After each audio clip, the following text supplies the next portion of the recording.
the session will be led by my colleague Linda, who is a clinical psychologist, and we also have Munah and Bagharib here. So Linda, Munah, take the floor is yours. Thank you so much, Anna. Okay, so yeah, we're really excited to be here for this next session on building balance between mental health and social media. I think there's no point in me introducing you. Munah, would you mind introducing yourself to really nail it? Hi guys, I'm really happy to be here. My name is Munah. I'm an actor, host, and content creator here in Singapore. Awesome. So we're here today to talk about, how do we balance mental health with social media? I think it's a very delicate topic. I'm sure there are a lot of younger people in the audience who say, no, don't take social media from me. I don't mind my mental health. But I think I'd love to just get started to hear about you, how you get started in the business that you're in, maybe also how you got started in social media. Well, I'm going to reveal my age, but I started a long time ago. I would say that I was, when I first started making videos, it was really just purely for fun, and it was when YouTube wasn't a thing here in Singapore. So this was maybe like 13, 14 years ago, when it was just a growing platform. And the reason why Hirzi and Hirzi is my partner, and we ran Munah Hirzi Official. We started it because we thought like, oh, so fun, make videos. But then because it was a growing platform, other people could start watching anything that we put up online. And we gained an audience, and because it's new, right? We were just like, what is happening here? And people were asking for more videos. There was a lot of interaction that followed. And I guess we just discovered social media or YouTube as it was growing at that time. And then, more things started to pop up, like Instagram. And I think probably like 3-4 years after we started our channel, it became a platform where people go onto it for business or even other purposes. Like there was new purpose for what social media is. And of course, we see now today, like it's basically our life. So to see what social media was then and now, it's kind of quite amazing. Sometimes I just like sit back and look at the bigger picture of what it has grown to become. And it's powerful for sure. And everyone's on it now. I completely agree. Yeah, if we think back to maybe those first days where we made our first YouTube account, or even, that first Instagram account, it's definitely a completely different world. If I remember correctly, Instagram in the beginning was just food. It was all food related. All food and like weird filters that, you thought were cool with the bar. You're like, yes. Exactly. So it's super interesting kind of hearing your journey. And I'm also curious, like the social media is one part. And like you say, it's really become important, and it's an important part of our everyday life. But I'd also like to hear your input on how do you think the landscape of mental health is going right now, and why it's crucial for us to talk about it? Why, you agreed to be in this conversation with us? Yeah, I think it's something very close to home, like mental health in Singapore, at least. We are having more conversations. It's great that we have festivals like this to encourage conversation, to encourage building a safe space where people can turn to. So there is a lot of, I guess, improvement in where the society starts to view mental health. We're actually taking it seriously now. But at the same time, it's still something that we're trying to maneuver, kind of the same with our own mental well-being. It's just a constant process of finding out, what works for you, what triggers you. It's the same with having conversations about mental health too. And that's why I feel like I want to be part of this movement. It's something everyone goes through, and it's one of those things where you really have to know that you're not alone going through this, because there are days where you feel completely lonely, where you feel like nobody understands you. But I think there are resources and there are people who will listen. So I just want to be part of this movement to encourage people to be aware of that, that there's a community out here. Okay, yeah, that's a great answer.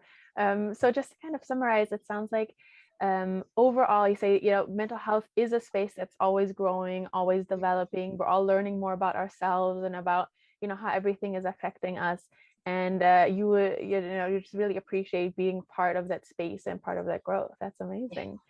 And then when we kind of bring the two together, we are living in a digitized world.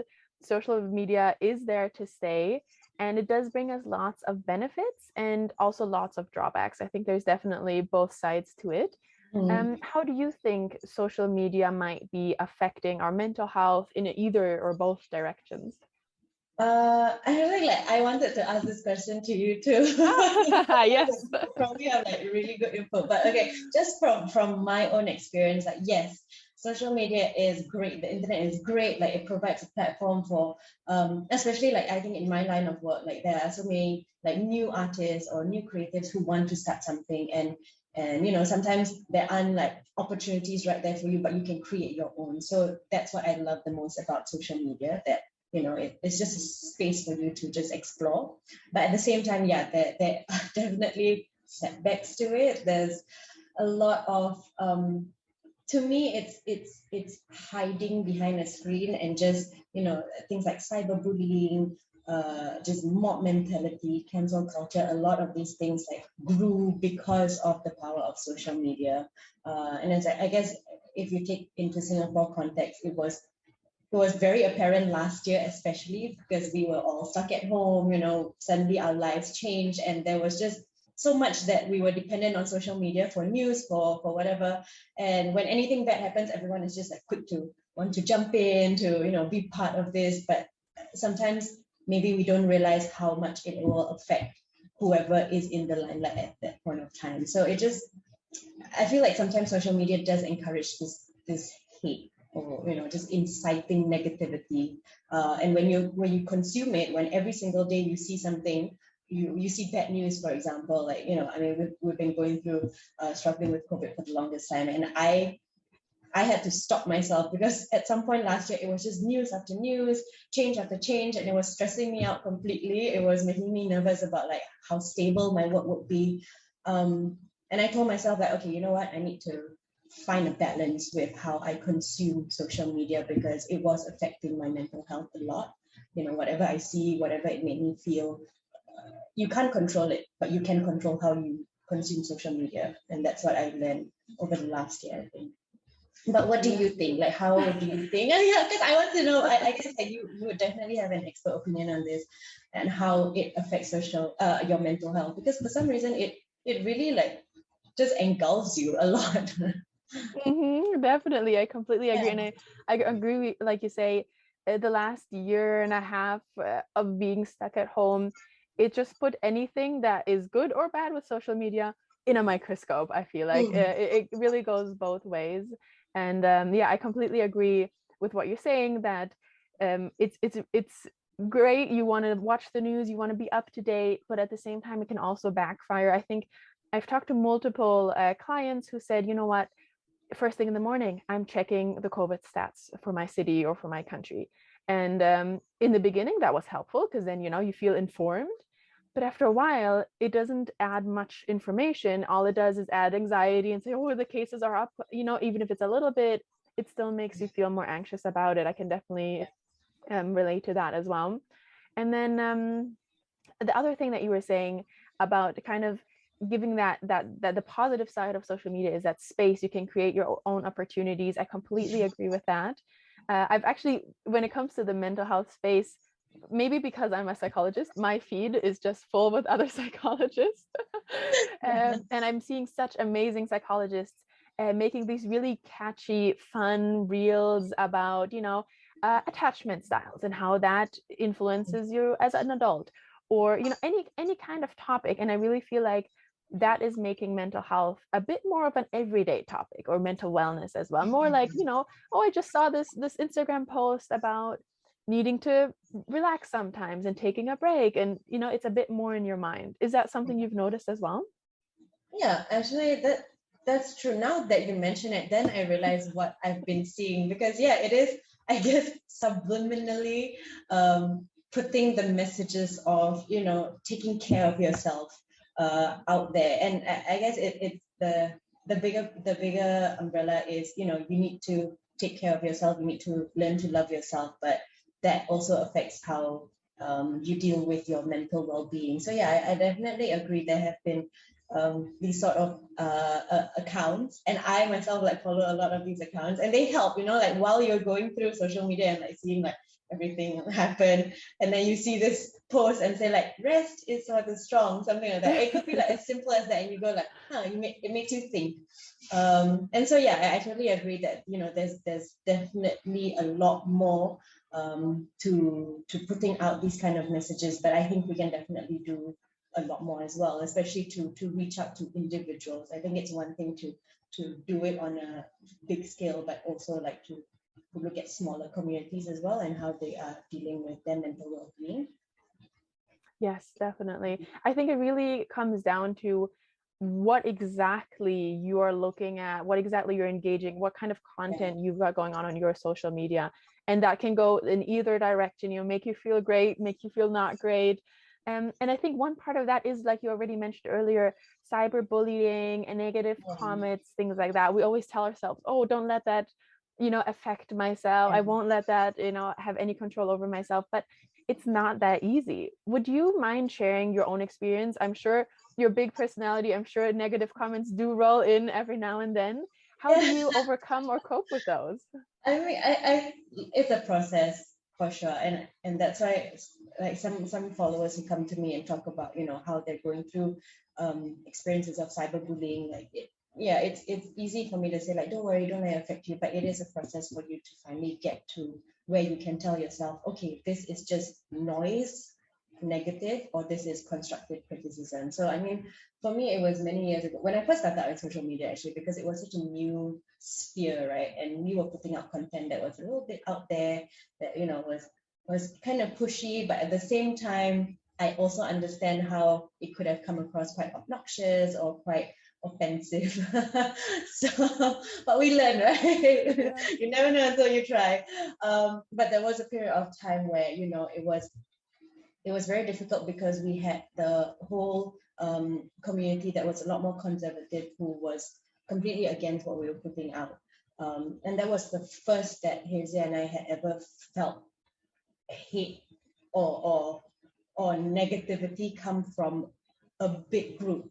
Especially like if you imagine it, like social media was nothing and we were just trying this out, and then for some reason like you're teenagers who suddenly have a whole lot of people just coming for you and going against you. It was scary. It was very, very intimidating.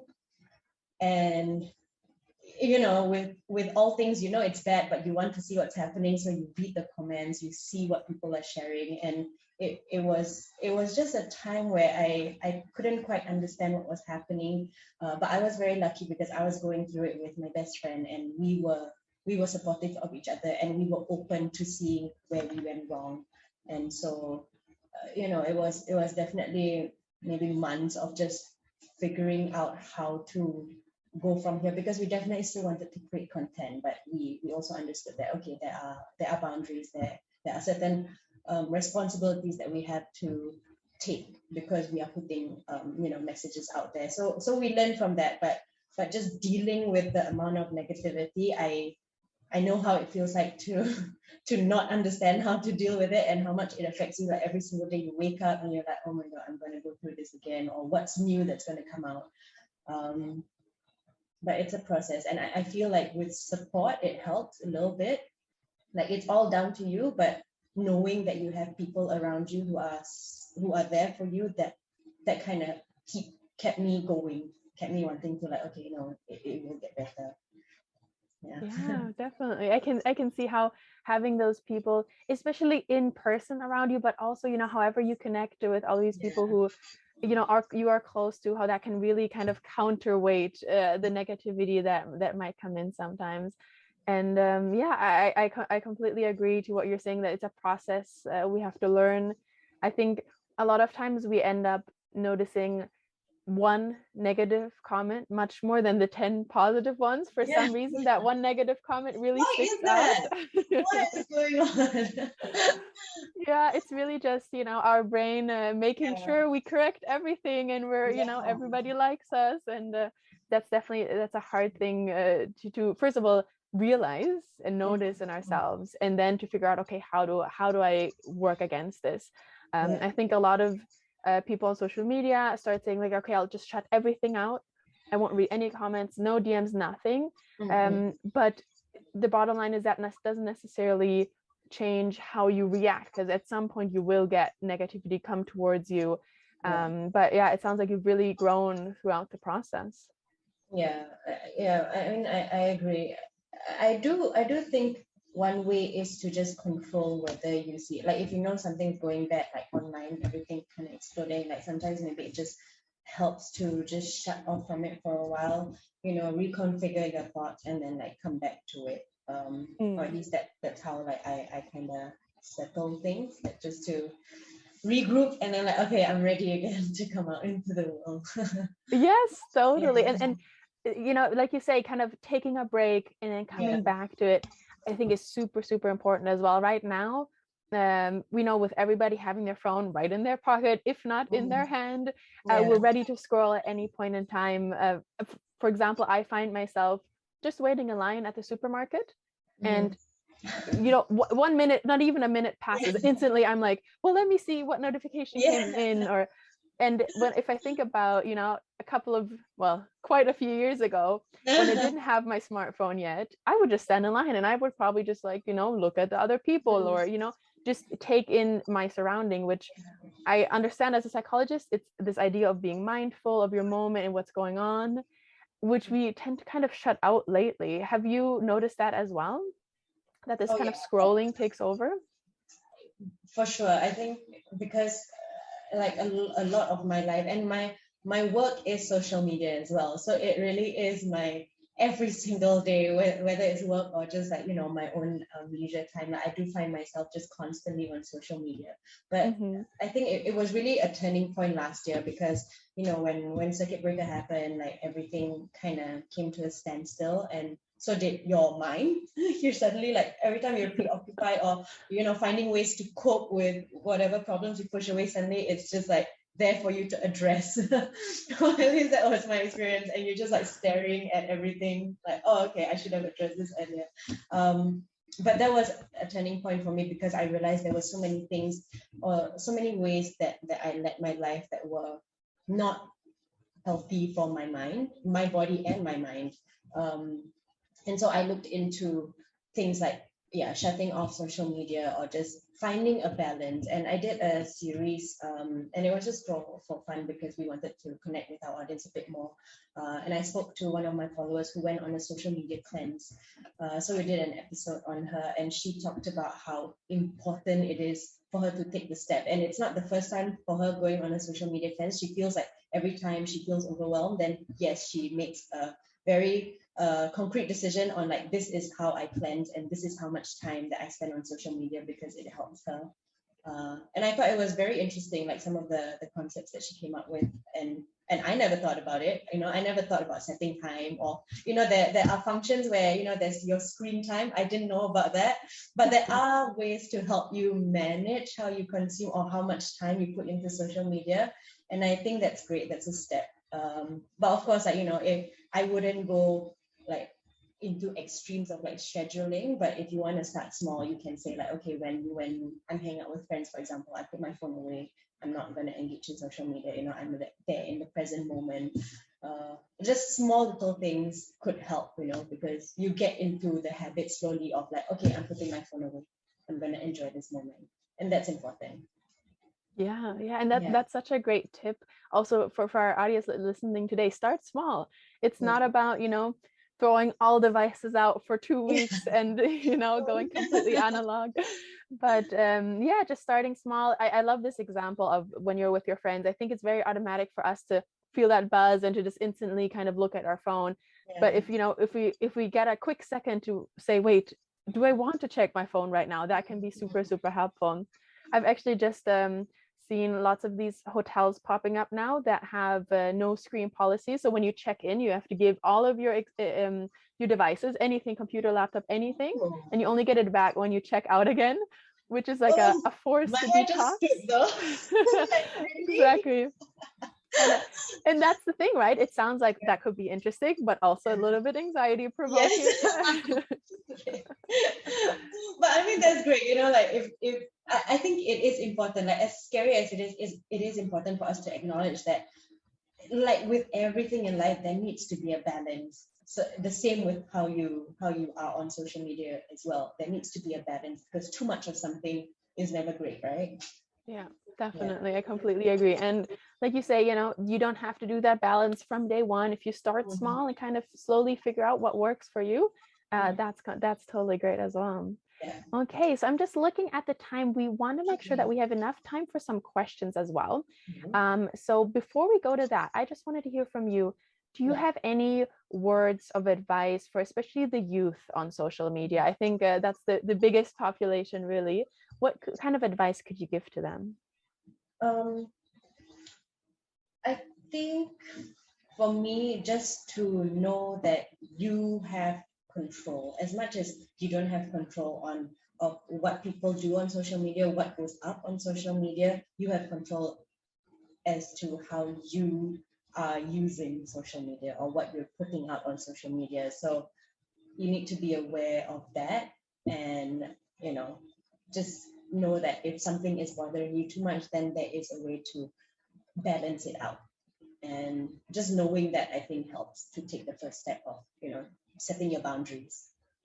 Okay, yeah, that's a great advice. Boundaries do always start with awareness first. Yeah. It's hard to kind of just set a boundary, but if we realize, what affects us, how, that can really be the first step. Awesome. Thank you so much. So when it comes to the questions we had, I think you ran a little AMA on your Instagram the other day. Yeah. And we want to answer 2 of those questions from your followers. If I understand correctly, the first one was, is it normal to come out of a dark place, be okay for a while, and then have mental breakdowns? I think that's a really interesting question. Yeah, I actually chose this question because, every time I ask about mental health, a lot of people ask me things to this extent, for like to feel sad and then be okay again, and then like suddenly have a relapse. And I think it's something that just happens to a lot of people, and I wanted to post this because I thought that you would have great input for it too. So I feel like it's normal because it is life, right? Like you go through so many different phases, and sometimes you think you've come out of it, but then something else triggers you and then you fall back into it.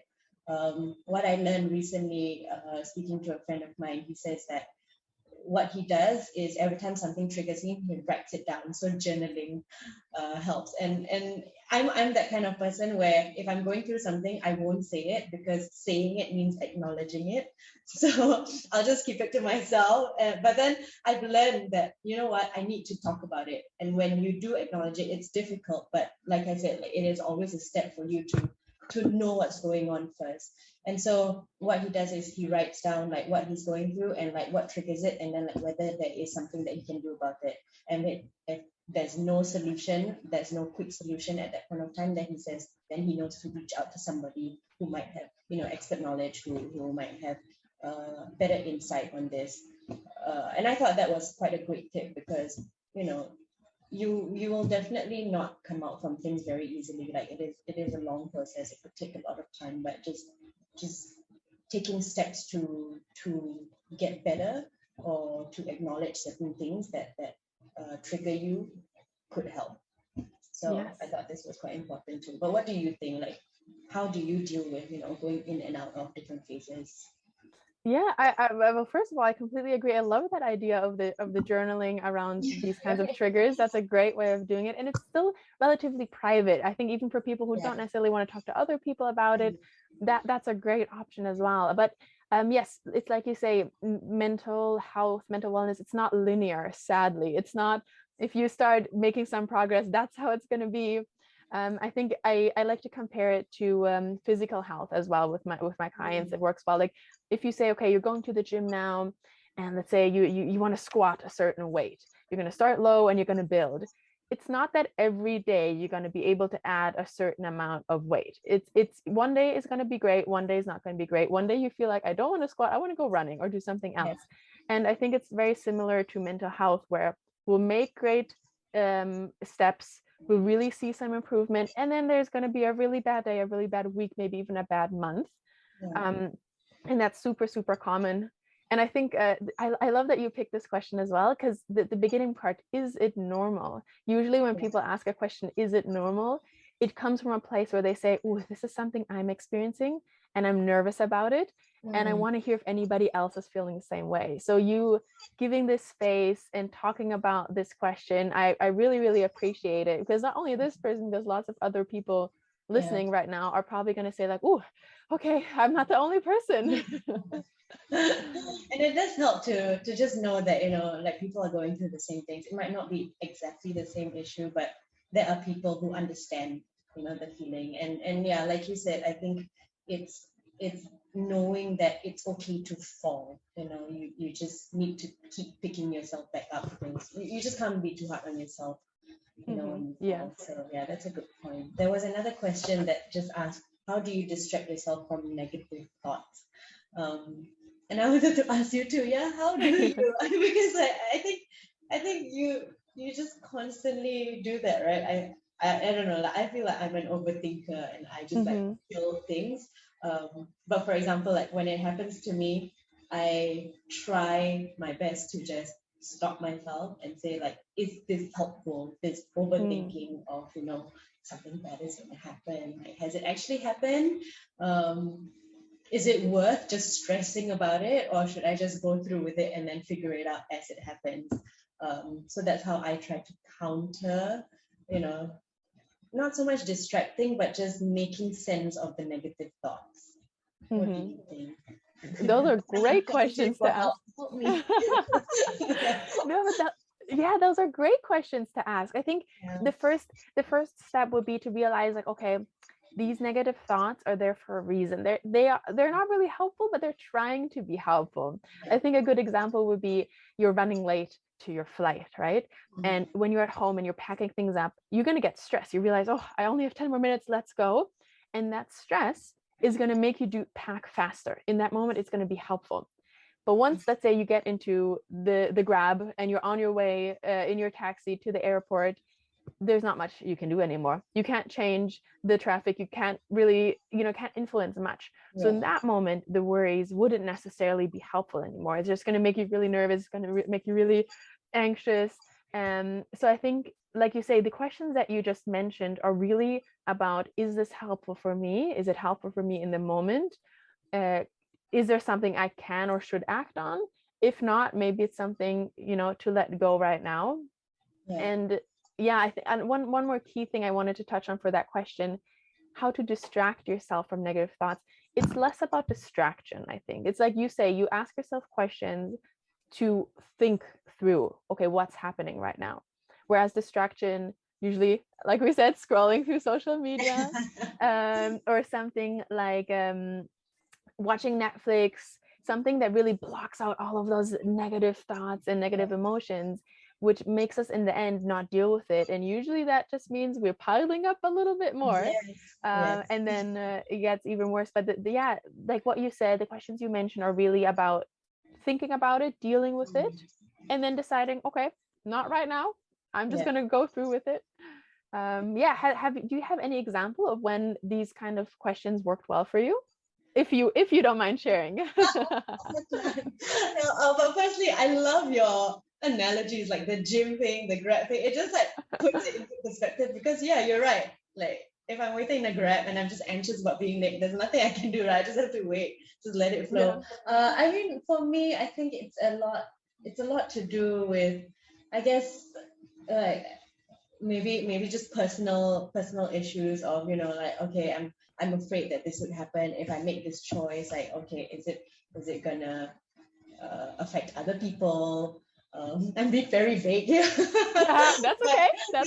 It's just things like that. And I think I constantly overthink, mainly for just like personal family issues or work issues that kind of bother me. But yeah, you're right. Like sometimes it's about letting go of control. Because I'm very like, I need to control the situation, and if I can't, I get very like heightened by it. I'm like, oh my god, like what's gonna happen now? But yeah, it's true. Like it does help sometimes to just release. I'm still thinking about it, but I'm like, okay, there's nothing I can do. and there's no point me thinking about it because it just stresses me out, and then I don't become efficient. I'm not productive. I'm not thinking straight. So it affects in so many other ways, you know. So yeah, that's just how I try to manage it. Yeah. Definitely. Yeah, that makes a lot of sense. And I really agree with this notion of, okay, you know, sometimes it is what it is. Those thoughts come in, and then that's how it is. But I also appreciate what you're saying, like, you know, especially around work or family, things that are important to us. And that says a lot as well. If you never worried about your family, that probably wouldn't be the best thing, because then they might not be as important to you as you would want them to be. Yeah, I completely agree. Okay, I think we have time for a live question as well. We got one here saying, how do we deal with rebounds? One moment we feel better, then we fall back to bad emotions again. It's kind of similar to what we talked about, but do you have any input on how we can deal with these rebounds? I think like we mentioned before, just know that, you know, you can't expect yourself to make progress and then like be amazing the whole time. There are going to be times where you fall back because, you know, certain things happen, and then it just brings you back to that place. So be okay with that. Be okay with falling, because it's just part of life. And what's really crucial is how resilient you are to pick yourself back up, because the fact is that you were at a bad place once, you picked yourself back up, and then you just fell back into it. But the fact is you managed to be somewhere, you know. So the fact that you were somewhere, you made progress, that's very important. And I think that's something you hold on to. So every time you fall, you're like, no, I remember last time I fell, I picked myself back up, and I can do it again and again. So I always feel like we're a lot stronger than we think we are. It's very easy for me to say this, but just if you take a step back and just look at where you are now, you are a lot stronger than you think you are, and that helps a lot to know. Wow, that's a great sense. You are a lot stronger than you think you are. I love that, and I really appreciate also your little drawing. Yeah. I'm a very visual person. Can you tell? I always have like a picture. Yeah. Nobody sees it, but I see it. yeah. I saw it. Yeah, thank you. And yeah, I think this is something I talk a lot about to clients about when they get better. And then, you know, we're super excited, we're hyped up in one session, and the next session they log on and they say, Linda, I feel so much worse. What happened? I went back to zero. But I draw something similar as you just did, where it's like you didn't go to zero, you didn't go back here, you just dropped, and now usually that drop isn't as low. And like you say, all the skills that you learned, everything that it took to build yourself up the first time, it's still there the second time. If anything, you're better at it the second time. So I think that mental switch between, you're not going backwards, you're still going forwards, it's just getting a bit harder in between is a really good. I'm seeing like a little mountain, like it's hard, and then keep going forward. Exactly, you keep moving. Definitely. I completely agree. Okay, awesome. So I was wondering, do you want to mention any last things, anything to cover still, any last like thoughts for our audience? I think just for me, like, first of all, thank you for sharing your thoughts, Linda. I love talking to you. I feel like I have a clear mind now speaking to you as well. But also, like, I'm so happy with this festival, and just for everyone, it's so important to know that whatever you're going through, you're not alone. It also starts with that yeah, I mean, sometimes you would want to deal with things on your own, but know that there should be people to catch you when you fall. There are always people out there. And if you're a friend of someone who's going through a hard time, it's important to, sometimes it's not just about giving advice, it's about just being there to listen. And what my friends and I do, and I thought has helped. So every time we go through something, you know, we talk to each other about it, and we ask each other like, okay, what do you need me to do? What do you need from me, or what will help? Rather than, you know, saying like, okay, you shouldn't do this, you shouldn't do this. We just ask them like, how do you want us to support you? And that's a good question to ask, because then they articulate like what helps.